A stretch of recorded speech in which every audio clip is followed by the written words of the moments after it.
और सबसे बड़ी गलती हम ये करते हैं, हम रीबाउंड में चले जाते हैं। We are looking for a shoulder to cry upon, and most of the times when you are looking for a shoulder to cry upon, वो इमोशनल इम्पल्स में आप बह जाते हो और आपको बाद में रियलाइज़ होता है कि एक्चुअली आप उस इंसान से जो आपको कंधा दे रहा है उससे शायद प्रेम भी नहीं करते, आपको कोई लगाव भी नहीं है। I think, especially in the time when you're going through a heartbreak, never go for a rebound. This is what I've also experienced from my life. And बाकी जो बहुत दोस्तों से बातें हुई हैं, स्पेशली विद हार्ट एक्स, क्योंकि बहुत सारे रिलेशनशिप्स टूटते हुए देखे भी हैं मैंने। और सबसे बड़ी गलती हम ये करते हैं, हम रीबाउंड में चले जाते हैं। We are looking for a shoulder to cry upon, and most of the times when you are looking for a shoulder to cry upon, वो इमोशनल इम्पल्स में आप बह जाते हो और आपको बाद में रियलाइज़ होता है कि एक्चुअली आप उस इंसान से जो आपको कंधा दे रहा है उससे शायद प्रेम भी नहीं करते, आपको कोई लगाव भी नहीं है। लेकिन आप जाने अनजाने में उसकी तरफ अट्रैक्ट हो जाते हो क्योंकि कोई आपको सपोर्ट कर रहा है। तो वहाँ पे मुझे लगता है कि गड़बड़ हो जाती है। और एक बार एक जीवन में ये गड़बड़ मैंने भी की है।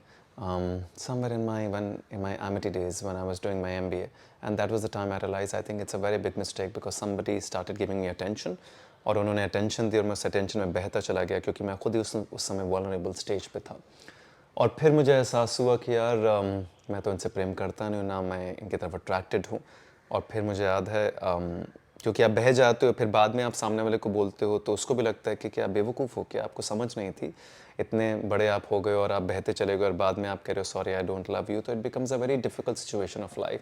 सो never go for a rebound. In fact whenever a heartbreak happens and towards starting a new relationship, there's always a transitional phase. और वो heartbreak इसलिए होता है, कोई भी tragic incident हमारे जीवन में इसलिए होता है ताकि उस ट्रांजिशन फेस में आप खुद को जान पाओ, खुद को समझ पाओ, खुद के साथ समय बिताओ, खुद की एवोल्यूशन, खुद की सेल्फ केयर, खुद के लिए कंपैशन, सेल्फ लव, इन सारी चीज़ों को एम्ब्रेस करो, अपनी आज़ादी को एम्ब्रेस करो, अपने नए सेल्फ को एम्ब्रेस करना, क्योंकि पुराना सेल्फ का छूटना ज़रूरी है so that you can create a new self after your heartache. But at the time of your heartache and towards meeting your new person, उसके बीच में का जो ट्रांजिशन फेस है ना, उसको बड़े अच्छे से 5 महीने 6 महीने अपने लिए बिताएं, 1 साल 8 महीने 10 महीने जो भी आपको समय बिताना है, और उसमें ख़ुद पर काम करें, ख़ुद की सोच, खुद की तमन्नाओं, खुद की ख्वाहिशें, आपको जीवन में क्या चाहिए, अपना पर्पस क्या लाइफ का, what kind of people you get attracted to, ask yourself few questions, go deeper. हम क्या करते हैं, एक से छुटकारा मिलता है दूसरे की तरफ भाग जाते हैं, फिर दूसरा कभी धोखा देगा या आप छोड़ देंगे तो आप तीसरे की तरफ चले जाएंगे. हम ये कॉन्स्टेंटली पैटर्न में घुसते चले जाते हैं, लूप बनता चला जाता है और कहीं ना कहीं हम जीवन को ख़राब करते चले जाते हैं. Use that transition phase from 1 to 2. there's a transition phase, use it for your betterment. Another thing, especially when you're going through heartbreak, don't go for any kind of casual relationship, any kind of lustful relationship, क्योंकि फिर वो आपको पुराने self की तरफ लेके जाएगा, फिर वो आपको खोखलेपन और खर्च करने पर लेके जाएगा.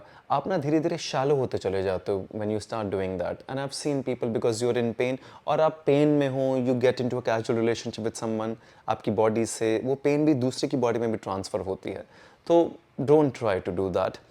Another thing, when you are in the middle of heartbreak or you've already gone through heartbreak, is don't go for drugs, don't go for any kind of addiction, alcohol, gambling, womanizing, manizing, whatever you want to do.